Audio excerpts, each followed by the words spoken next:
Muy buenos días, tardes, noches y también meriendas a todas y a todos nuestros oyentes que han llegado hasta el 5º episodio de Ni Frida ni Juana, Señora sin filtro. Muchísimas gracias por haber llegado hasta aquí. Estamos muy contentas con estos 2 oyentes y medio que tenemos, ¿verdad, señora? Mi papá, siendo uno de los principales fans, me escribe una vez por semana como: no he recibido el podcast, ¿qué pasa? Oye, pero es que eso está bien. Esa es la necesidad del ¡ay! Se me ha quedado algo del anterior que me llama a escuchar el siguiente. Eso es lo que nosotras queríamos conseguir. El problema es que nuestro alcance pues es hasta donde es, pero quién sabe. Partiendo porque por mi lado no hay alcance, porque yo solo se lo he mandado a mi papá, mi mamá y mi hermana. Sí, porque la señora no tiene amigos, ¿verdad? Sí tengo amigos, pero no soy capaz de mandárselos. Entonces necesito armarme de valor para superar mi pánico escénico. Ajá. Está esperando que gente que no nos conoce nos escuche. Y por allá les llegue a ellos por parsimonia. Espera que osmosis. Que gente que no sabe que estamos haciendo el podcast nos busque en Spotify por arte de Billy Van Roque y nos encuentre. Más o menos. Anda, pues eso sería complicado, pero si lo consiguen es para darle un pin a esa persona.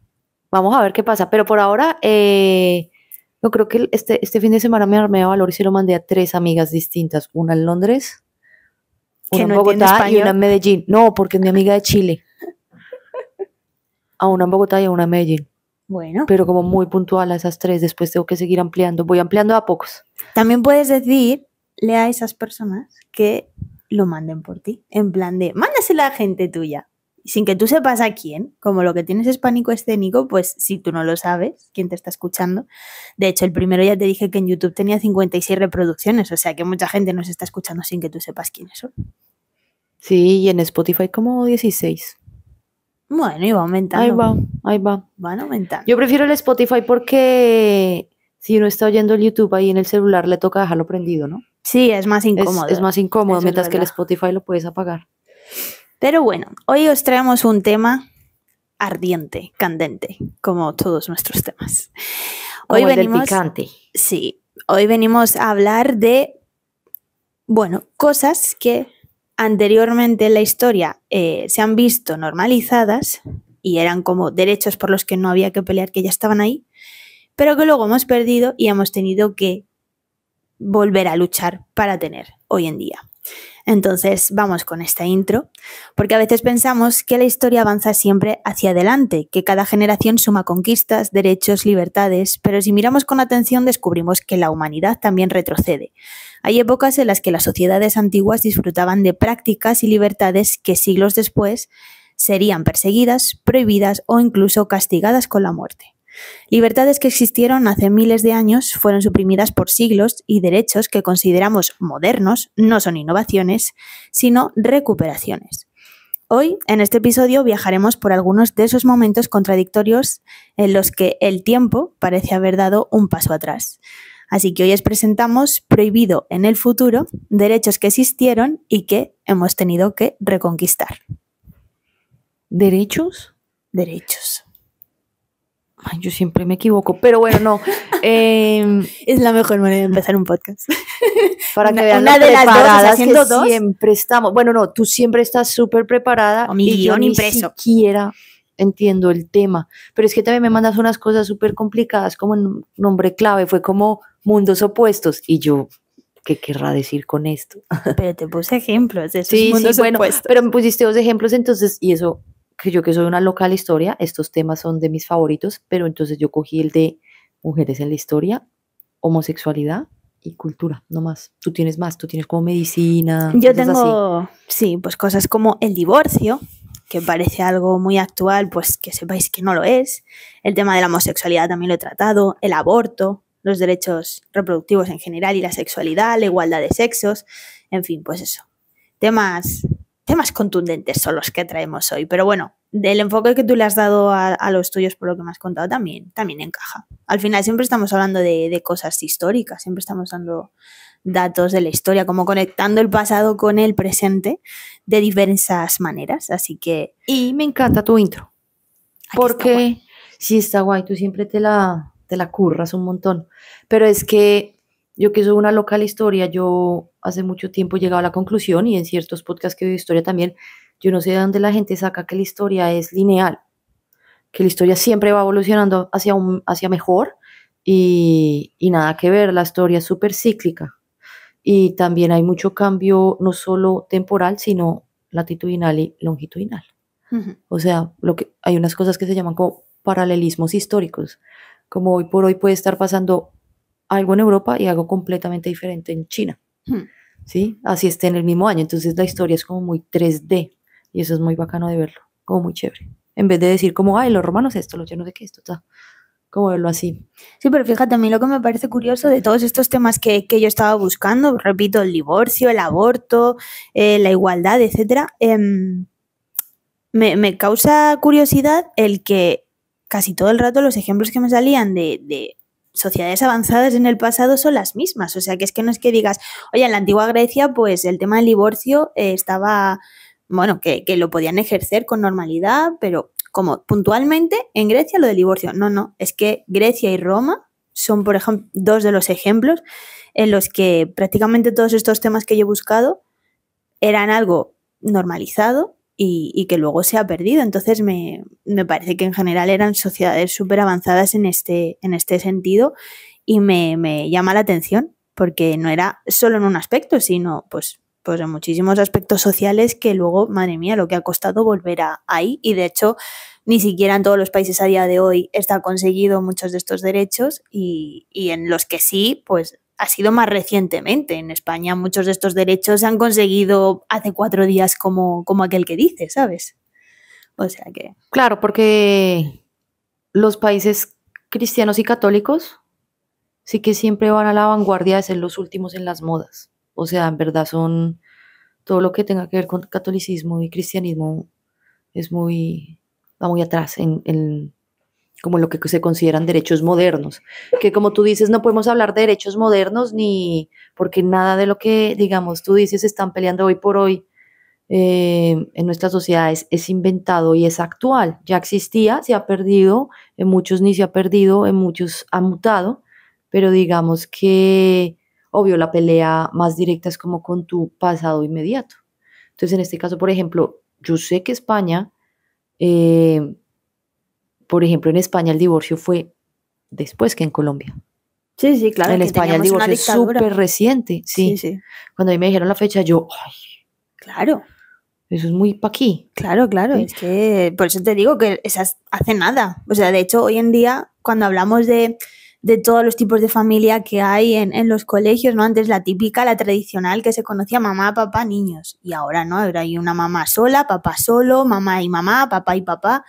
Entonces, muchos padres divorciados, hijos de padres divorciados. Hoy en día ser un hijo de padres divorciados, en principio, y a no ser que el divorcio no haya sido muy truculento, no es un estigma para el niño ser un hijo de padres divorciados, pero cuando yo era pequeña, yo recuerdo perfectamente en el colegio el único niño que yo conocía que tenía padres divorciados. Y me acuerdo a día de hoy, te lo prometo, solamente había uno. Yo soy hija de padres divorciados, pero en mi colegio yo no era ni remotamente la única.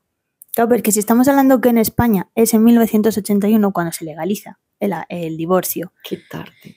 Y yo te estoy diciendo que hablo del colegio, es decir, podemos estar hablando de 1996, 97, o sea, es que hacía 13, 14 años que se había vuelto a legalizar, o sea, que es que era una práctica que incluso desde que se legalizó hasta que la gente, digamos, lo incorporó a su mentalidad de decir, oye, pues que no pasa nada por divorciarse, que hay vida después del divorcio, etcétera, etcétera, ¿no? Hasta que eso empezó a verse como algo normal, pues muchas parejas todavía aguantarían mucho tiempo. Entonces, cuando yo era pequeña, de verdad que no había niños con padres divorciados, por lo menos que yo los conociera. O sea, yo recuerdo, ya te digo, ese niño en mi colegio que conocíamos su historia.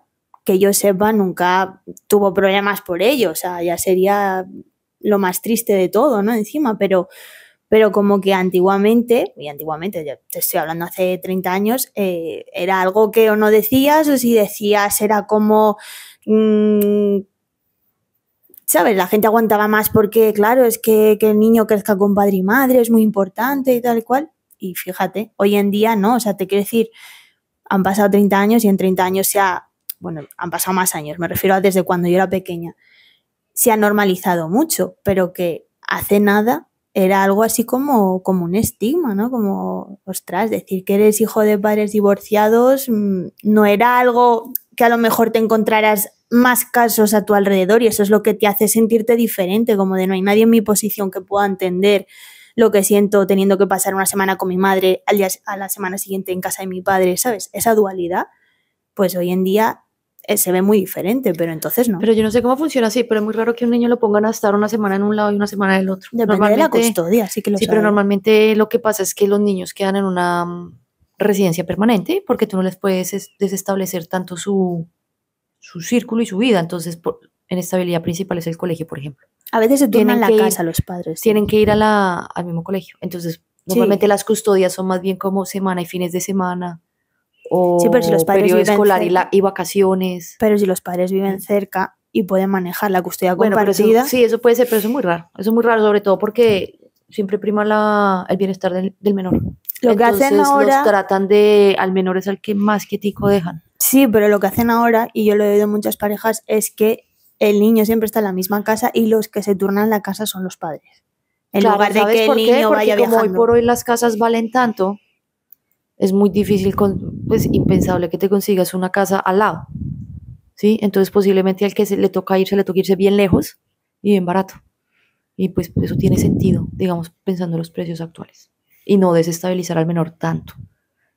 Hoy por hoy también hay muchas personas divorciadas que siguen viviendo en la misma casa por lo caro que están los precios de las viviendas. Que eso también me parece complicadito de llevar, pero... Bueno, es que yo creo que en este momento estamos en una etapa de recesión histórica, o sea, vamos para abajo, para atrás como el cangrejo. O sea, ahorita que estamos hablando de cíclicos, de la historia cíclica, por lo menos en nuestra parte del mundo, estamos yendo para atrás. Yo lo he hablado con mucha gente y decimos que sí, que muchos tenemos esa sensación que en este momento estamos en un proceso de, sí, como de bajón social y cultural e histórico y de las personas y demás. Bueno, pero antes de ir a eso, vamos a Egipto.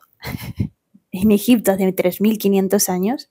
Cuando iban para adelante. Exacto. Vale. Hace 3.500 años, cuando iban para adelante, una pareja podía divorciarse de forma relativamente sencilla. No había un estigma social, no había juicios morales, bastaba con un acuerdo verbal o escrito, y la mujer incluso podía iniciar el proceso y conservar los bienes que hubiera aportado al matrimonio. ¿Pero qué te parece? Qué maravilla es esta hace 3.500 años. Y sin embargo, muchos siglos después, en pleno siglo XIX y buena parte del XX, gran parte de Europa, incluida España, prohibía el divorcio.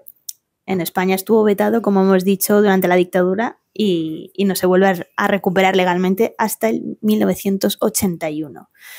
Pero es que no solamente Egipto, es lo que te digo. O sea, en Roma el divorcio también era legal y cotidiano. Bastaba con una fórmula que no la voy a leer tal cual viene aquí, pero bueno, decía, toma tus cosas y vete. Eso me encanta. Es como de, hasta luego. Chao. Esto es partir peras.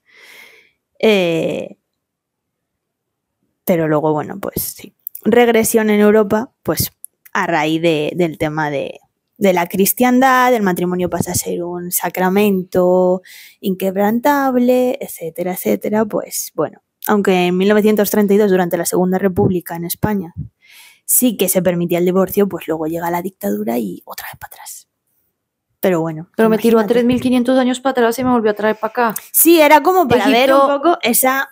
Es que idea de 3.500 años era algo normalizado y de repente hasta hace 40 no se vuelve a legalizar. Y es como de, ¿pero qué pasó? El antiguo Egipto duró tanto o ha durado tanto, pues es que Egipto hasta el día de hoy es Egipto, aunque ya no es un país importante, pero el antiguo Egipto es tan viejo que Cleopatra está más cerca a los iPhones que a las pirámides. Ya fuerte. Entonces las leyes en Egipto cambiaron mucho. Ya. Pero a mí, por ejemplo, ese es un excelente ejemplo que me parece de mujeres en la historia, Cleopatra, porque tú tenías este imperio invencible con estos personajes invencibles, entre esos Julio César, que Julio César también no era gay, pero durante mucho tiempo fue el amante de como hace cuenta, como de un alcalde o alguien importante en África. Y ese man tuvo sus cuentos con Cleopatra. Y después su más fiel general, Marco Aurelio. Esa señora lo único que hizo, conquistó a 2 grandes hombres para quedarse con su imperio y que no la jodieran. La vida de ella es súper interesante, pero ella, porque a mí me dicen que las mujeres en la historia, es que estuvimos en esta vaina de mujeres en la historia de la UCO, ¿no? Sí. Y yo salí súper brava porque yo dije, ¿cómo mienten? ¿Cómo mienten para cuadrar con una agenda? Si uno es un loco de la historia, se da cuenta que sí es verdad que en el relato actual te tienden a masculinizar mucho las cosas, pero si tú estudias historia de verdad, te das cuenta que las mujeres, pues en la historia no hemos estado ni víctimas, ni pobrecitas, ni sobreviviendo, y que los hombres nos subyugaron toda la vida.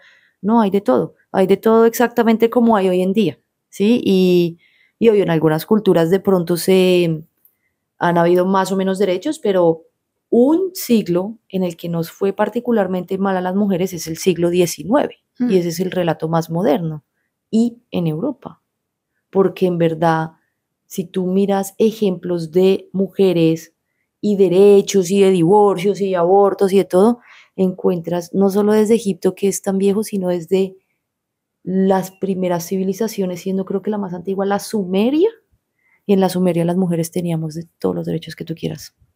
O sea, es que mira, primero hay que ponernos a pensar como que el ser humano como especie, porque nosotros no hemos sido los únicos humanos en el planeta, ¿no? Han habido Homo erectus, Homo yo no sé qué, Homo neandertales, muy famoso.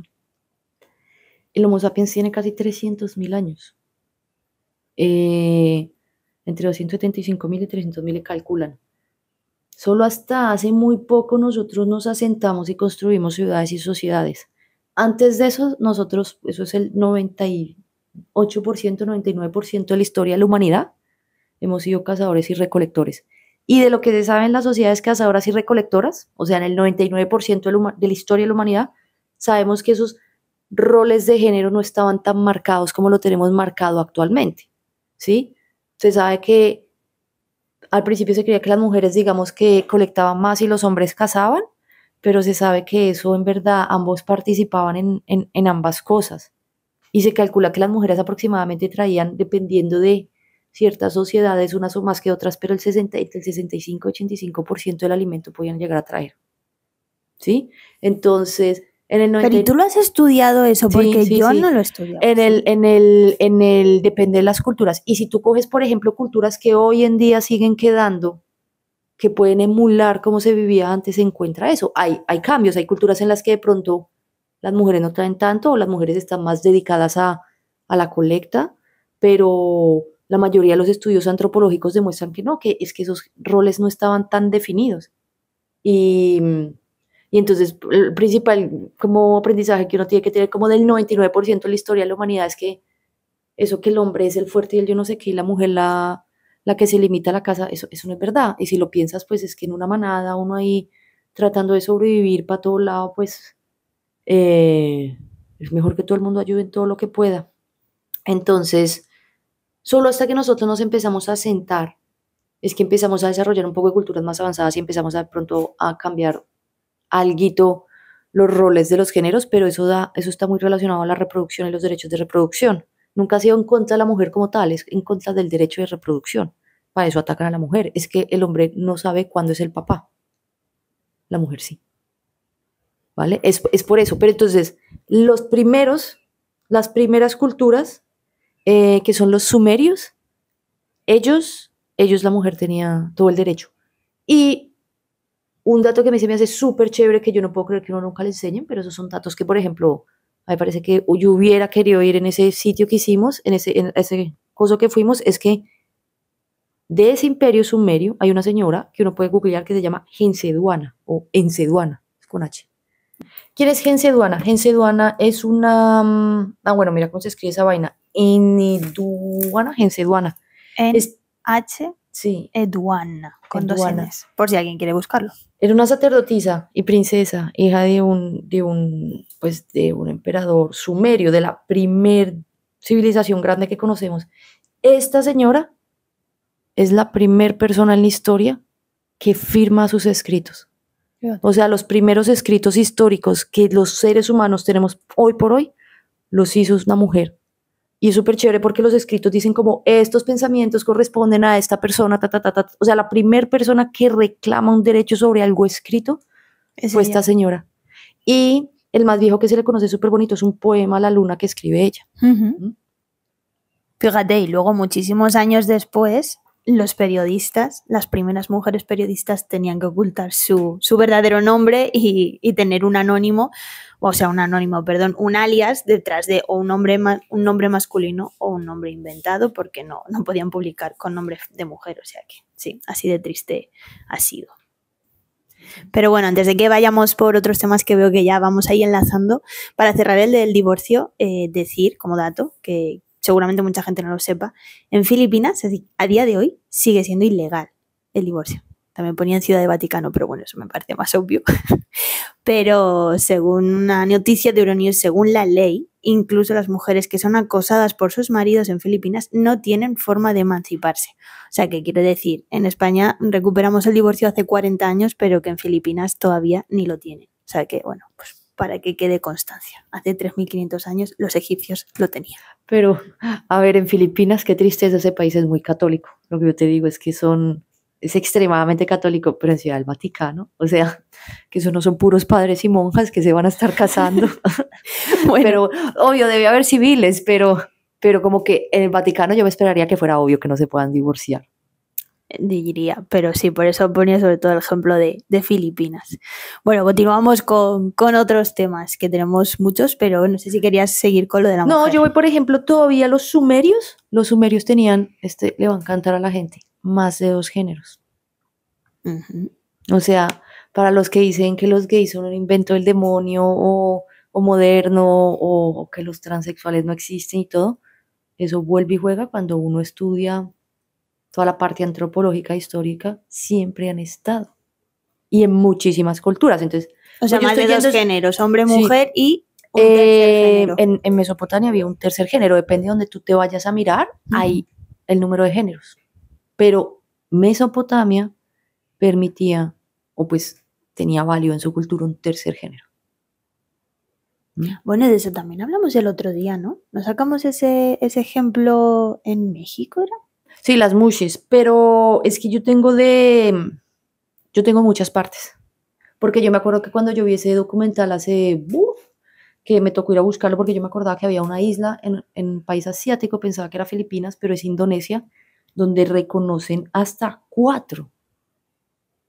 ¿Sí? 4 géneros. O 5, sí. Uh-huh. Entonces, eso es una isla en Indonesia, en la isla de Sulawesi, que no es una isla pequeñita, ellos están en Sulawesi. Como cualquier persona que se precie, que se vaya de vacaciones a Málaga. Mira, tienen 1, 2, 3, 4 y 5. Entonces, mira, tienen lo que serían los hombres que nosotros consideramos cisgénero. El hombre cis, exacto. La mujer cis, el hombre transgénero, la mujer transgénero y otro personaje como que, pues si alguien lo quiere buscar, la foto serían los burjis con G. Bujis, pero entonces son personas andrógenas, como sin género, asexuales. No binario. Y normalmente hacen, como tienen un rol de sacerdotes, de predecesores del futuro, pues leen el futuro, la gente va y les pregunta como por consejos y cosas así. Y allá tienen hasta, 5. Y no son ni remotamente cerca la única cultura. O sea, pero lo que yo era por tiempo, como que en esa época, no solo que las mujeres tenían todos los derechos, no solo que tanto los sumerios como los egipcios, que son bastante atrás en el tiempo, sino que en el caso de los sumerios, por ejemplo, también había un tercer género. Pues mira, justo hablabas del tema de la homosexualidad, que bueno, también obviamente es una causa por la que se ha luchado mucho, por la que ha muerto muchísima gente, pero en la Grecia clásica las relaciones entre personas del mismo sexo no solo eran aceptadas, sino que formaban parte de la vida social, cultural y educativa. O sea, la homosexualidad estaba a la orden del día. Poetas como Safo, estamos hablando del siglo VII a.C., celebraban relaciones entre mujeres. Y en Roma, aunque con más matices, también existía una diversidad de prácticas y relaciones que hoy consideraríamos disidentes, sin grandes problemas morales. Emperadores, ¿te imaginas? Emprendedores de la Roma. Es que voy a montar un Uber Eats a caballo ahí. Emperadores como Adriano tuvieron parejas masculinas reconocidas públicamente. Es que es muy fuerte. O sea, me refiero fuerte, no, porque esto yo creo que sí que está más a la orden del día, el saber esta historia, me refiero. Pero ¿no? Porque se han hablado mucho del tema de las termas, las cosas que pasaban por las termas romanas, las termas tal. Como que ahí era donde más se relacionaba, ¿no? De una manera más abierta, pero que dices, en ese momento no estaba mal visto, ni siquiera a lo mejor se pararían a pensar que está mal visto, ¿no? O sea, simplemente les apetecía, pasaba y ya está, cada uno a su casa o no. Es ¿Sabes lo que te digo? Que es que en qué momento cogemos y decimos, no, esto está mal. Yo le digo cuando los católicos empezaron a dominar el mundo con varios tratados, entre esos el famoso Tratado de Trenton, y empezaron a cagar en todo. O sea, es que si tú miras incluso en la Europa de la Edad Media, la gente simplemente tenía sexo. A ver, si hay que aclarar ciertas cosas, la homosexualidad siempre ha estado en todas las culturas, en toda la historia, en la mayoría válidas. Por ejemplo, yo sé que estos mexicanos que son bien viejos, en Teotihuacán, los de Teotihuacán, ellos no permitían la homosexualidad, pero los mayas sí, por ejemplo, ¿vale? E incluso el ejemplo que dábamos la vez pasada de las mushes es en México, que es otro género que tienen, ¿cuál es que era? Creo que la cultura zapoteca en México, tocaría volver a mirar, pero en México tenía ese tercer género. Pero la homosexualidad siempre, en la gran mayoría de los casos, fue aceptada, y si tú tienes, hay ejemplos en China, hay ejemplos en Japón, hay ejemplos en India, hay ejemplos en casi todas las culturas que tú veas, tanto en homosexualidad como en muchos géneros. Pero cuando llegaron los católicos, pero incluso fue contigo que fuimos a ver la película que sacó hace poco el director del orfanato sobre Miguel de Cervantes. Sí, El cautivo. Vale. A ese man, el musulmán que lo arresta, él tenía garzones. ¿Y qué son los garzones? Los garzones eran como sus amantes más jóvenes. Y para eso estaba normal. E incluso sabemos que, por ejemplo, los de las 3 religiones abrahámicas, que son judíos, católicos y pues los musulmanes, los últimos que decidieron como que penalizar la homosexualidad fueron los musulmanes, a ver lo que hacían los católicos, porque antes eso no existía. En verdad fuimos como nosotros los que empezamos a decir, ay, eso es un pecado, Dios bendito, nos vamos a quemar en el infierno, y eso lo fueron imponiendo, pero eso en verdad es muy reciente. Por eso en esa película te muestran los garzones, y no eran los únicos. Es más, como paralelismo histórico, hoy por hoy, en Afganistán hay una cosa que yo lo vi como un meme y yo pensé que era mentira, pero sí es verdad. Que son los Basha. Déjeme, yo busco nombres. Tú sabes que yo para nombres soy. Sí, porque te estás inventando todos en Trenton. Basha Basi. ¿Trento? Trento, sí, la Trento. N Bueno, final. Basha Basi. ¿Vale? Entonces, los Basha Basi son como lo que fueran los garzones de esa película.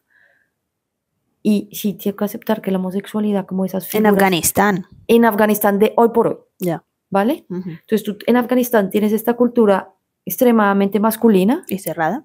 Donde las mujeres, pues, pobrecitas.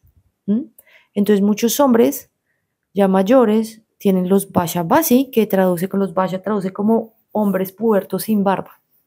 Uf, entonces es una relación bien pederasta. Qué turbio. Ajá, en la que estos hombres con poder compran a estos niños más jóvenes, adolescentes sobre todo, los disfrazan muy femeninos y los tienen como amantes. Hoy por hoy, o sea, Naciones Unidas hoy por hoy está negociando eso con Afganistán, porque culturalmente existía, se había perdido, pero en el 2001 como que volvió a renacer con toda esa batalla, pues con todas esas guerras que hubo ahí.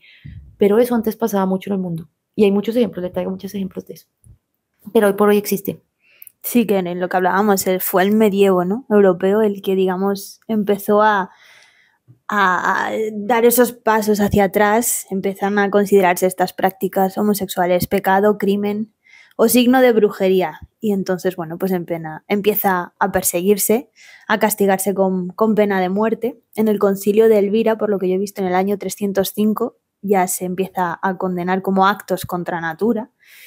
Y bueno, pues a partir del siglo XII las leyes sálicas y los códigos, etcétera, de, bueno, pues penalizar la homosexualidad hasta, bueno, es que hasta no, porque es que hoy en día, porque iba a decir hasta el siglo, no, es que hoy en día todavía hay países donde se pena con cárcel, con torturas, con ejecución. En 2025, de los 193 Estados miembros de la ONU, 64 siguen siendo penalizados por ley las relaciones entre personas homosexuales. 7 de ellos las castigan con penas de muerte, entre ellos Arabia Saudí, Irán y Yemen. Claro, los países, o sea, si tú miras qué países todavía te están penalizando esos derechos, son en su mayoría los que todavía son como muy católicos o musulmanes, ¿vale?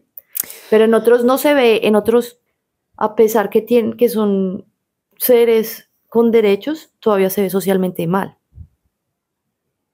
Sí, a ver. En la mayoría, ¿sí? Pero hay algo que la gente no sabe que yo lo oí recientemente porque yo oigo un podcast que se llama Historia para Tontos. Buenísimo, muy recomendado, 2 mexicanos, unos peladitos, pero te cuenta la historia como de forma muy chistosa. Y ellos tienen uno de la historia del LGBTQ+. Y hablan que incluso en todas estas culturas, ¿sabes cómo se fue despenalizando la homosexualidad? Por necesidad de los ejércitos. O sea, uno que pensaría que es algo súper masculino, entonces que los hombres son los que más odian a los gays, y no es verdad, o sea, en verdad. Y ellos leen en ese capítulo como diarios de soldados en varios países que decían, llevamos años fuera. No, la noche antes de la batalla en la que todo el mundo sabía que se iba a morir, ya, claro. Por más que fuera ilegal ser gay, que lo único que oían eran gemidos de gente teniendo sexo, porque ya dicen, ya mañana me voy a morir, ya que me importa, ya hágale con mi amante, con mi novio, conmigo, lo que sea. Sí. Y entonces uno de los primeros países que despenaliza la homosexualidad en Europa es Francia, con Napoleón. Que hay gente que le cae muy mal Napoleón. Yo digo, pero Napoleón ha hecho cosas muy buenas, unas muy malas, otras muy buenas. Una de esas fue que el man que lo único que hizo fue durante toda su vida manejar ejércitos, dijo, ay, vamos a despenalizar la homosexualidad. O sea, como desde 1700 y punta, en Francia ya la homosexualidad no tiene, pues no se penaliza, porque el man manejaba ejército y se dio cuenta muy claro que había una necesidad detrás de eso. Sí, dijo, me rinden más y me rinden más, ¿no? si los dejo ser, ¿no? Pero eso, yo no sé si tú has oído el mito que los griegos tenían un ejército de hombres gays, que peleaban. Eso es un ejército que era muy famoso, que se creía un ejército invencible, y que eran parejas de hombres homosexuales, pero era la pareja, y el ejército estaba constituido por parejas. Fíjate. Y entonces ellos tenían que pelear. ¿Pero es un mito o es realidad? Es realidad, pero ellos peleaban la pareja, y entonces el trabajo era como que tú tenías que cuidar a tu amante, tu pareja, ante todo, y se consideraba como un ejército cuasi invencible. Sí, claro, porque no. Sí, no se dejaban matar fácilmente. No se dejaban matar fácilmente ni a él ni a su amante. Entonces, ellos y los piratas tenían una cosa que se llamaba el matelotaje, que también era, pues en los barcos estaba prohibido que se subieran mujeres, que aunque te tengo un súper ejemplo de mujeres en la que eso no pasa, pero entonces como esto eran sociedades supremamente, pues, masculinas, pues tenían permitido el casarse. Pues no se casaban como tal en la iglesia, pero pues se llamaba matelotaje. Entre ellos, y entonces lo que ellos hacían era firmar un tratado en el que decían que se iban a ser fieles. Normalmente también pasaba un poco que había uno con más edad y más rango y uno menor, pero por ejemplo se firmaba que se iban a cuidar, se iban a ser fieles, y que en caso de muerte de alguno de los dos se lo heredaba todo. Mira, ¿pero eso era legal una vez llegaran a tierra o decían? No, es que las sociedades piratas eran sociedades muy constituidas. La gente no sabe en esta película de Disney de Piratas del Caribe, hablan de la isla de la Tortuga. Esa isla existía en verdad, es muy famosa. Entonces ellos tenían sociedades y tenían sus propias reglas, y dentro de esos tenían matelotaje.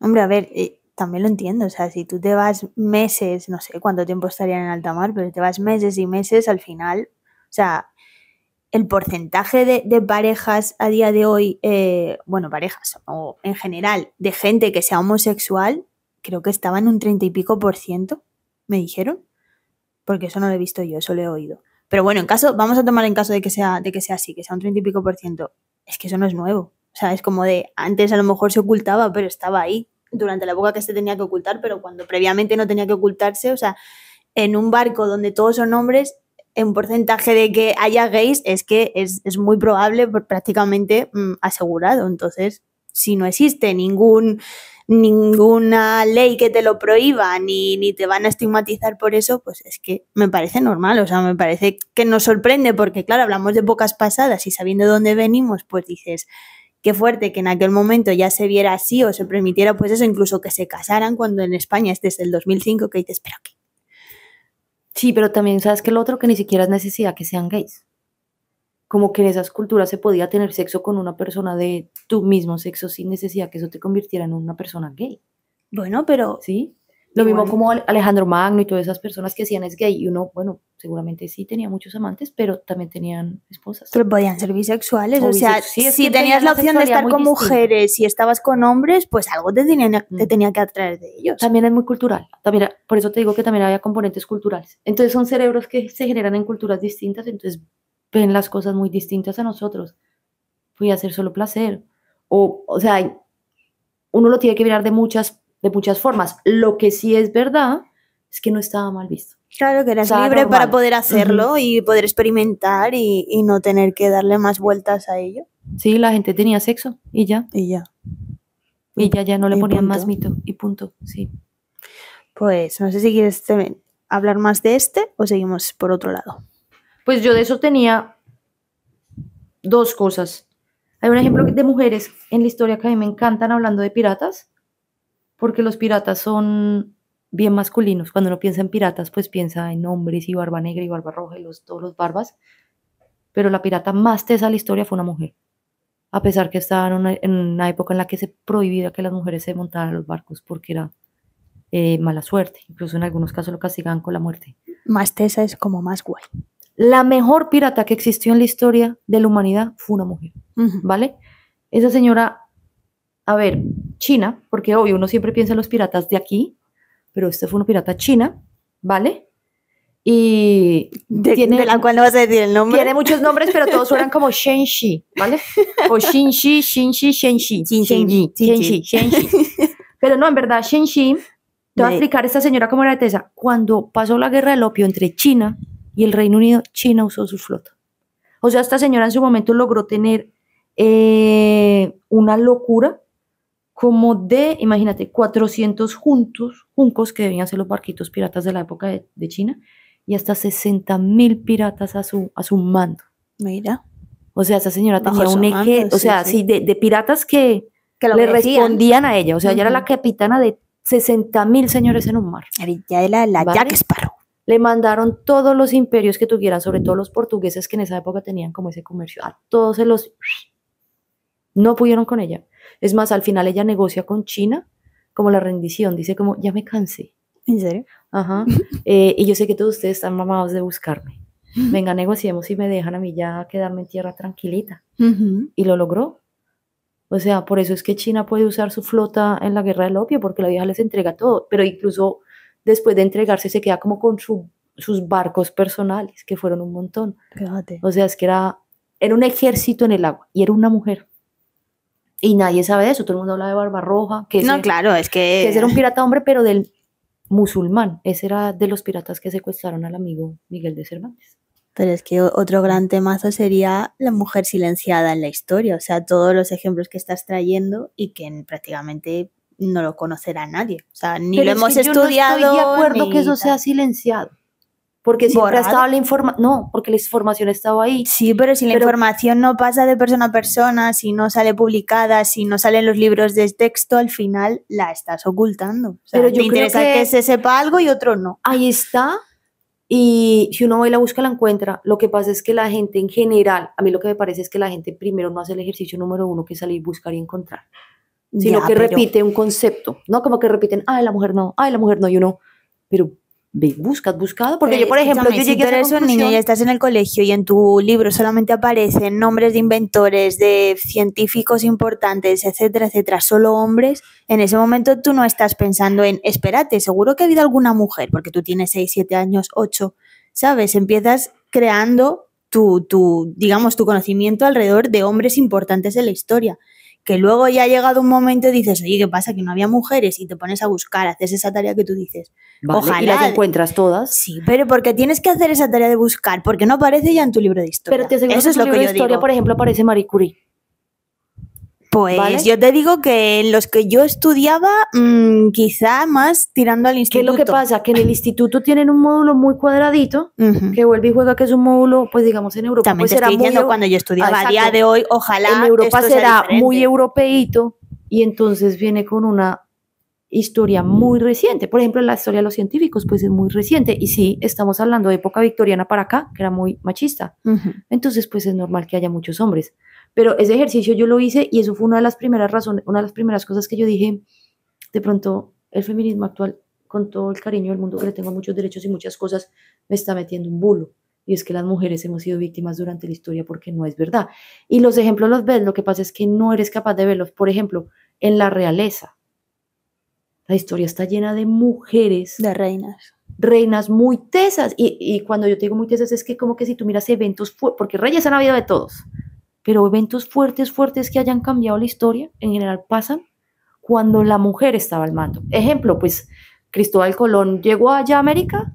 Por Isabel la Católica. Por Isabel la Católica. Dicen que los reyes católicos, pero aquí todos sabemos que el marido era una decoración, ¿cierto? Era la señora. Y en Rusia, hasta el día de hoy, bueno, de pronto Putin ya tomará ese trono, pero el personaje más importante en la historia de Rusia es una mujer que se llama Catalina la Grande. Y todos hemos oído de Catalina la Grande. Y ni siquiera era rusa, era de Austria, del Imperio Austrohúngaro. Y es la figura histórica más importante de Rusia. Y era una mujer. Y me encantaba, tenía amantes. Y todo el mundo sabía que tenía amantes y la vieja decía que tenía amantes y nadie le decía nada. Era como mi amante de hoy. A ver, si es la reina, ¿quién le va a toser a la reina? Imagínate, qué tesa. Y todas las mujeres de los Médicis.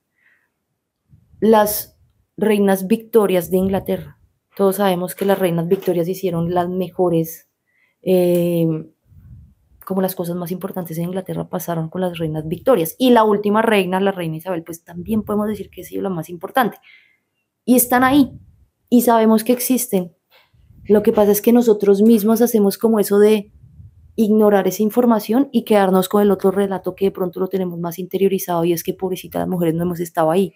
Pero en verdad estamos llenos de ejemplos de mujeres que han estado ahí y yo no he hecho mucho esfuerzo para encontrarlas, ¿sabes? Yo los he encontrado en documentales, en libros y todo. Lo que pasa es que yo tengo muy buena memoria, entonces yo las recuerdo. Entonces yo empecé a contar y yo dije, algo no me cuadra, me están diciendo que las mujeres siempre han estado muy silenciadas y algo no me cuadra porque yo estoy encontrando mucho ejemplo que dice que no. Sí, pero yo no estoy de acuerdo en el sentido de que yo cuando digo ocultas, sí, la información está ahí, pero si tú tienes que tener una inquietud personal para buscarla, tú la tienes. Pero la tiene todo el mundo, obviamente no. Entonces al final tú consigues llegar a la verdad, pero el resto no.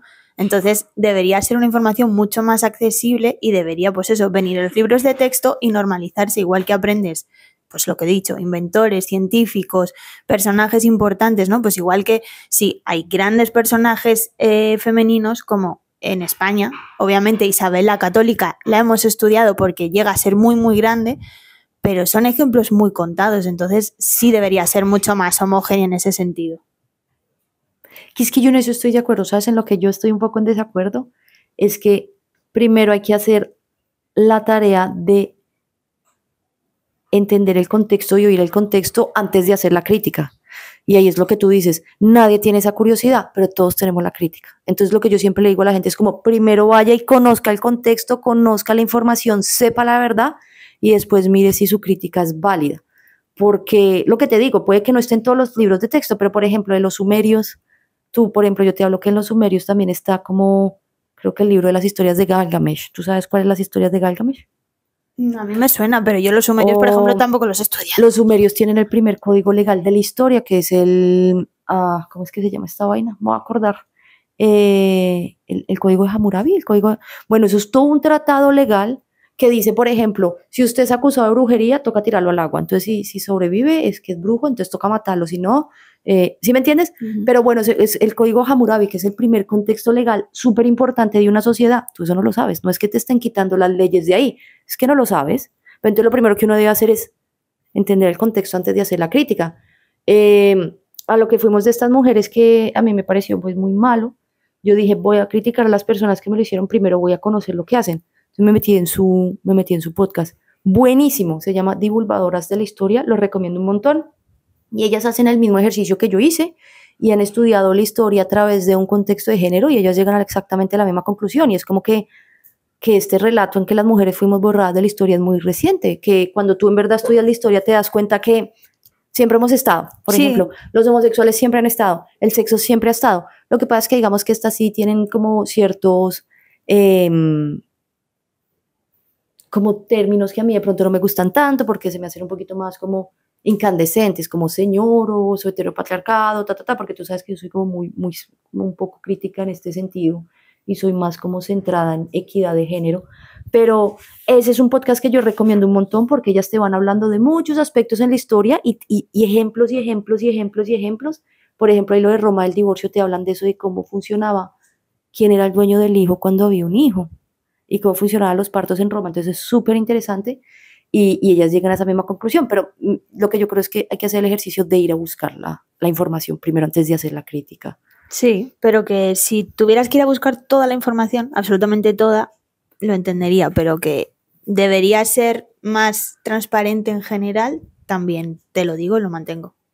Y ojalá a día de hoy, porque yo ya no estudio hace un ratito, pues los libros están mucho más actualizados y realmente pues digas, oye, tengo ejemplos de todo tipo porque la sociedad la levantan mujeres y hombres, pero así, mujeres y hombres, no hombres solamente, ni solamente mujeres súper importantes a la historia que las ha habido. Es que no es ensombrecer a uno para enaltecer a otro, es buscar la equidad de, oye, si estamos hablando de cosas importantes, ¿quién la ha hecho? Pero él, bueno, es que no me viene tan bien que sea esta mujer la que tal.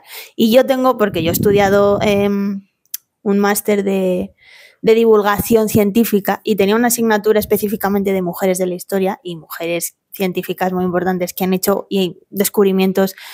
La pena mía es no tener la memoria que tienes tú, pero de ser ellas las que llevan en cabeza una investigación que ha dado resultados súper prósperos para la sociedad en general y hasta la actualidad, y que en el último momento pues el que se lleva el premio Nobel es el compañero de... Sí, pero eso es un ejemplo, y yo sé que estás hablando del descubrimiento del ADN, ¿cierto?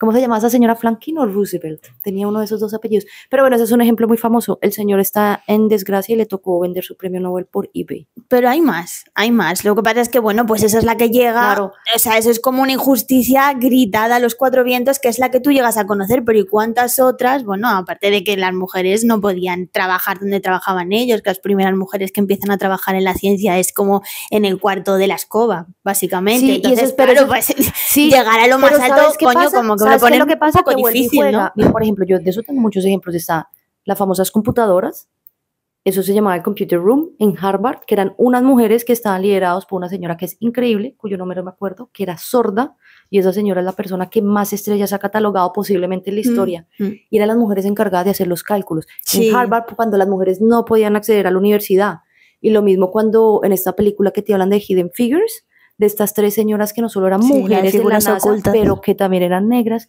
y que eran súper tesas en matemáticas y las tenían en la NASA.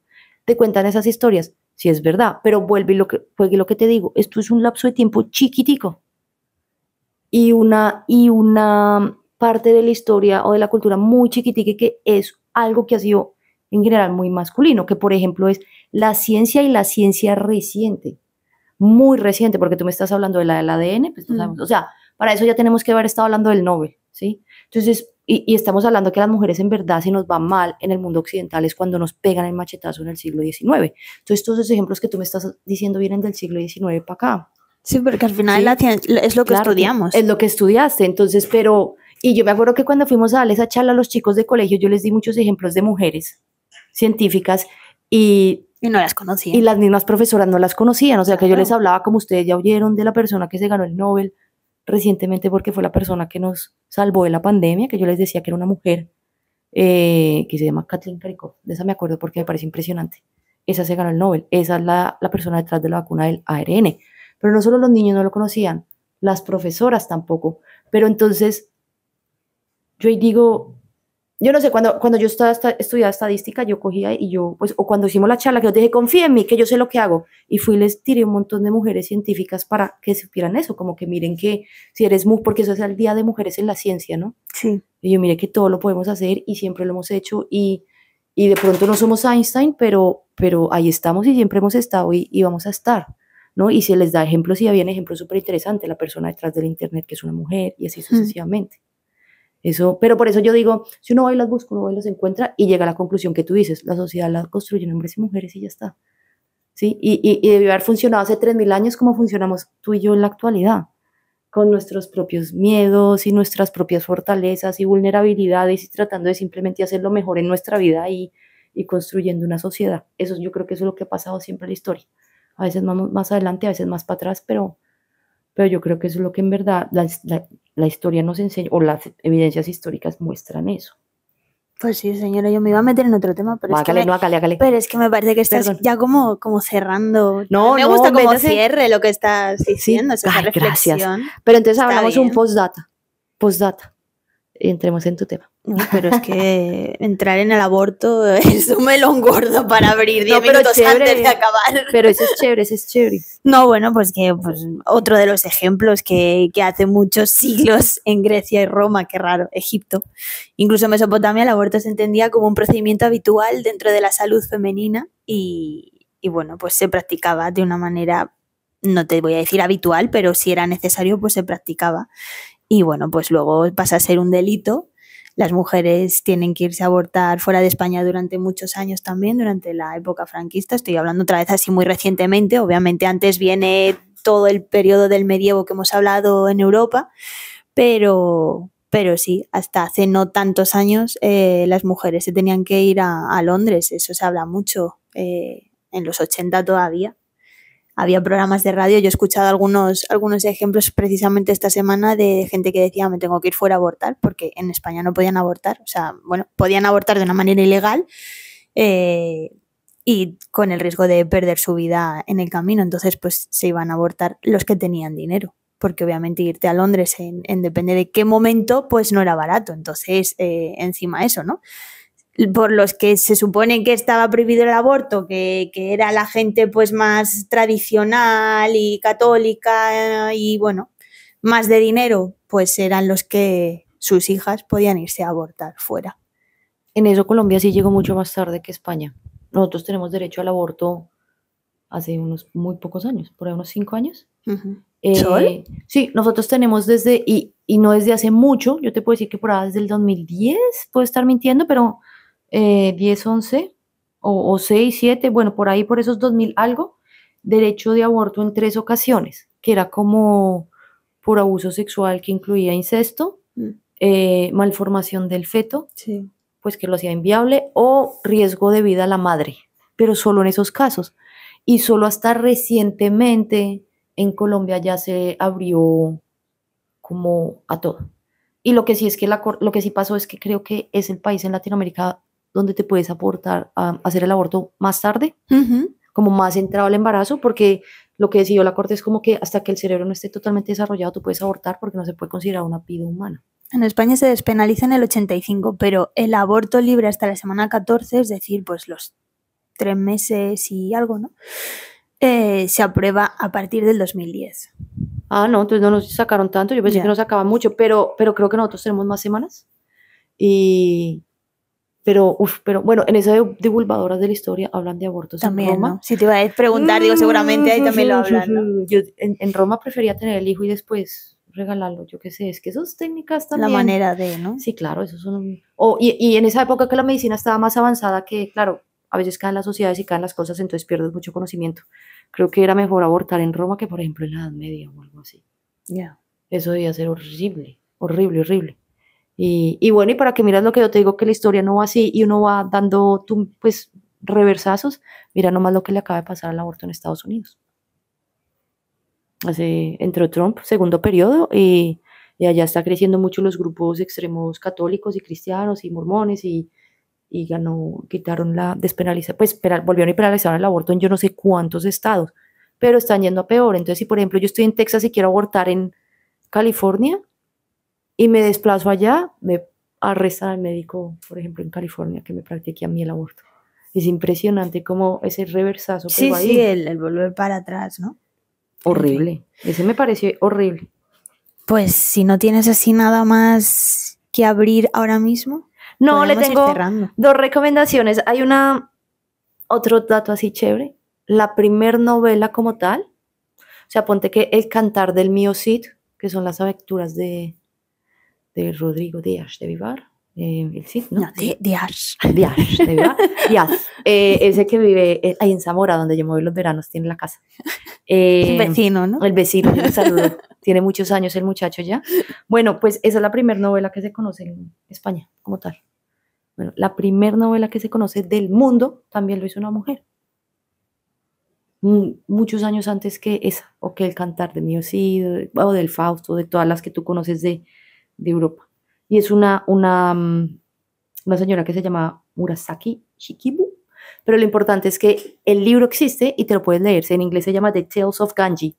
Me imagino que será como los cuentos de Ganji o el cuento de Ganji. Y hoy es una novela muy femenina, porque sí, es como un príncipe rescatando a la princesa.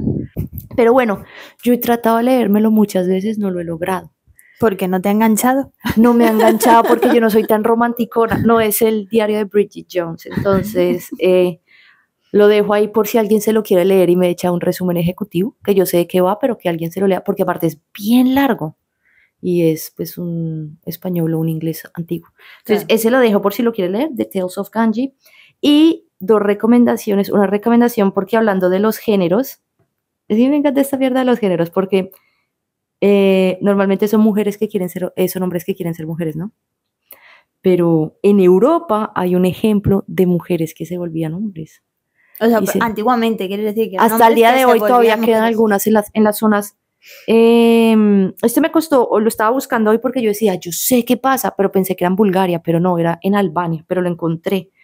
Se llaman, les dicen como las Sworn Virgins, como las vírgenes juradas, y es en los Alpes, pues, o en las montañas de Albania. Entonces, ¿qué pasaba? Eran mujeres que iban donde los ancianos del pueblo y les juraban que se iban a quedar castas y a partir de ahí iban a adoptar rasgos masculinos y forma de vida masculina y les permitían como volverse hombres, ¿vale? Y adquirían todos los derechos de los hombres. Mira. Heredar, manejar patrimonio y todo, y hasta el día de hoy tú todavía encuentras como artículos de la BBC o de este documental que yo las debí haber visto, todavía las ves, aunque ya quedan muy poquitas en las zonas rurales de Albania, pero ese era un ejemplo de que las mujeres, o sea, como para ganar ciertos privilegios, se llegaban y decían, yo me vuelvo hombre y yo prometo ser casta, y se cortaban el pelo y ya empezaban a adquirir rasgos muy masculinos.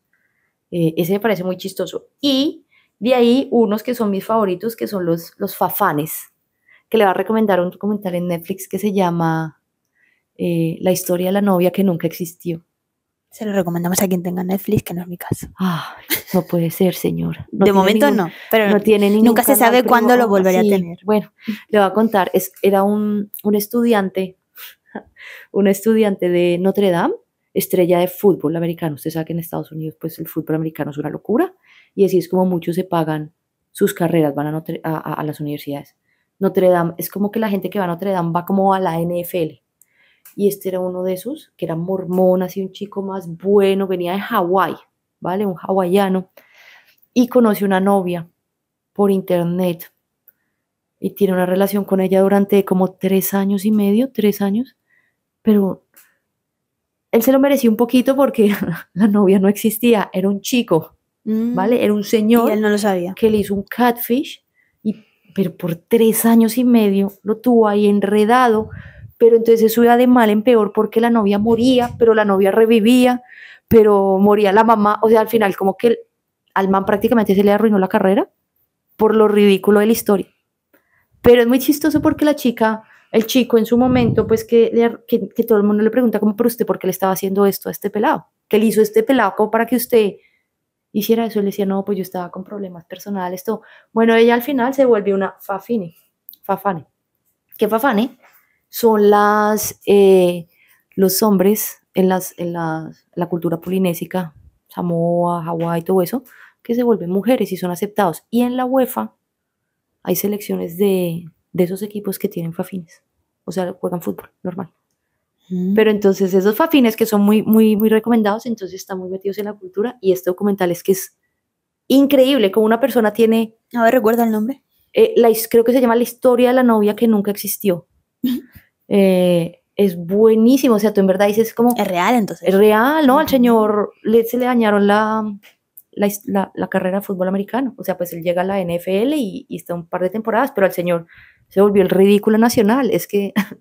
Por el tema de la novia. Claro, porque él era muy famoso, entonces pues era como, las niñas lo veían como, ay, mi amor, todo, y él porque era súper, pues, religioso y todo, y él como fiel a su mujer.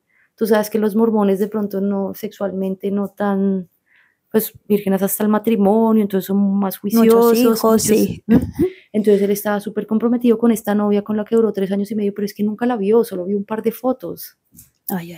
Que era de una chica que no era. Sí, no. Sí, nada que ver. Vamos, lo que hoy en día es el estafador de Tinder, ¿no? Sí, más o menos. Y entonces cuando la novia se muere en un partido súper importante para él, y eso, estamos hablando que en Estados Unidos el fútbol americano es como la liga acá. Eso sale por canales de televisión, los estadios tienen capacidad de 120,000 aficionados. No, pues le dedican el partido a la novia y él reza por su novia y después todo el mundo se entera que la novia no existe. Ya. Imagínate. Él la mata supuestamente cuando... No, la novia se muere de leucemia de la nada. Ah. O sea, el otro como que ya se estaba... Después de 3 años engañando. Sí, de que como que ya se le estaba saliendo de las manos, la mata. Entonces dice, no, murió de leucemia. Y no, esto fue un caso súper sonado en Estados Unidos. No, sí, pues sí. Si lo puedes ver, es demasiado divertido. Y bueno, y después te lo muestran como Fafina y te explican cómo son los Fafines y cómo están metidos en la sociedad y no hay problema. Pero ese documental es como, wow, no lo puedo creer que en serio le pase a alguien esto, 3 años y medio y la novia no existía. Bueno, señora, al final, como usted dice, entiende los capítulos de aquella manera. Hemos empezado hablando de una cosa, hemos terminado hablando de otra totalmente diferente. No, pero vamos buscando conexiones. En cualquier parte de la historia hay novias que no existen, hay novelas románticas, hay derechos que se ganan y se pierden. Sí, porque como decíamos, la historia no es una línea recta, no, es un péndulo. Hay un péndulo que hoy viene, podemos estar en este momento, estamos saliendo de... ¿Tú qué dirías? Estamos saliendo del periodo romano y estamos entrando ahí a... Bueno, yo lo que creo es que conocer los retrocesos se supone, ¿no? Que cuando conoces la historia, dicen que la historia se tiene que conocer para no volver a cometer los mismos errores que ya se han cometido, como una alerta, ¿no? Ahí de conocer lo que ha ido mal para no repetirlo, pero bueno, creo que eventualmente depende de quién nos dirija, depende de cómo vaya la sociedad, etcétera, etcétera, y de los movimientos que salgan de un lado o de otro, pues sí, puede volver a ir para atrás. Ojalá que no. Ojalá que haya ciertos límites en lo que al retroceso se refiere, pero y que no haya en 3 siglos otras 2 que estén haciendo un podcast como nosotras hablando de, pues imagínate que en el siglo... Cuando las mujeres se podían divorciar, sí, tenían más derecho. Imagínate. No, ojalá que no. ¿Y un recomendado? ¿Tienes algún recomendado? ¿Relacionado a este tema? ¿Como este libro o esta serie? Ahora mismo no, porque yo me centro más eso en lo que es la historia, pero no en ejemplos llevados a. Aparte que me encantaría tener tu memoria, o sea, eso creo que queda súper patente que yo busco datos y tú tienes memoria. Este podcast es así. Pero pues por eso yo soy Frida, ¿no? Un poquito más artística. No, yo tengo una memoria que es rara, porque yo me acuerdo de cosas como el nombre de Genceduan. Catelhuye. Catelhuye. Sí, sabes, como que ¿quién tumbó Roma? Genserico, y la gente, qué puta, si yo no sé, pero te conozco y me tienes que decir tu nombre 7 veces para que yo me lo aprenda y eso sería un milagro. Sí, tampoco se acuerda de la reunión que tiene dentro de 5 minutos y esas cosas. Sí, el que tú durante todo el tiempo que trabajamos juntos era como, recuerda que dentro de 10 minutos tienes reunión. Ajá. Recuerda que mañana tienes reunión. Y después yo, Genceduana, la primera mujer que firmó un tratado escrito en la historia. Sí, tú tienes como que memoria a largo plazo. Sí, pero a muy largo plazo. Sí, como a plazo histórico. Ajá, como para las cosas importantes de mi día a día, nada que funciona, mientras que el tuyo es muy bueno en eso y el mío es todo lo contrario. En este capítulo pueden conocer un poquito más a Frida y a Juana, entonces, ¿no? Sí. Capítulo a capítulo nos vamos como desnudando metafóricamente.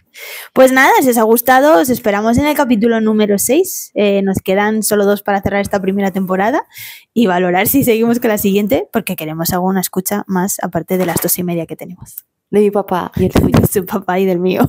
El mío es todo crítico. Es que te puedo hacer críticas y yo no. Bueno, y me manda la lista de críticas. Y yo, gracias, papi. Pues nada, nos seguimos escuchando. La otra semana nos vemos. Chaito. Chao.